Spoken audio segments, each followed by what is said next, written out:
US President Donald Trump has lashed out at the US Supreme Court over rulings against his administration on key policies, including tariffs and birthright citizenship.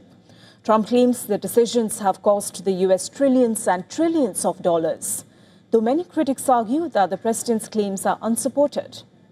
Venting out his anger in a post on Truth Social, Trump accused the court of damaging the country financially by ruling against his positions on tariffs and birthright citizenship. In the birthright citizenship case, the court ruled against him 6-3 on June 30, finding that the policy connected and conflicted with the 14th Amendment and more than a century of legal precedent. The decision was supported by several justices, including Trump appointees Amy Coney Barrett and Brett Kavanaugh, who upheld the constitutional citizenship clause. The clause states that all persons born or naturalized in the U.S. and subject to its jurisdiction are citizens of the country and the state where they reside. In the tariffs case, the court overturned the president's signature economic strategy on February 20, concluding that the reciprocal levies he had placed on foreign trading partners had been unlawfully imposed via the International Emergency Economic Powers Act 1977.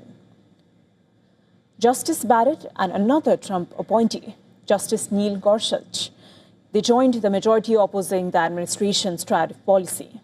The decision forced the administration to pay back more than $81 billion of the money it raked under the tax strategy. Despite his criticism of the Supreme Court, President Trump is continuing to seek its intervention in his legal battles.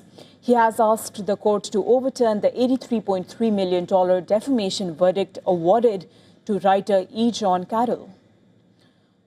Trump argued he cannot be held personally liable for statements made while serving as president.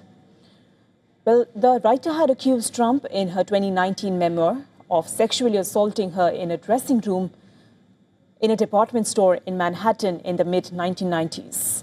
While lower courts have upheld the 2024 verdict, the Supreme Court is now considering whether to hear his appeal. The court also declined in June to hear Trump's appeal of a separate $5 million verdict in Carroll's favor. Trump has repeatedly denied her allegations against him.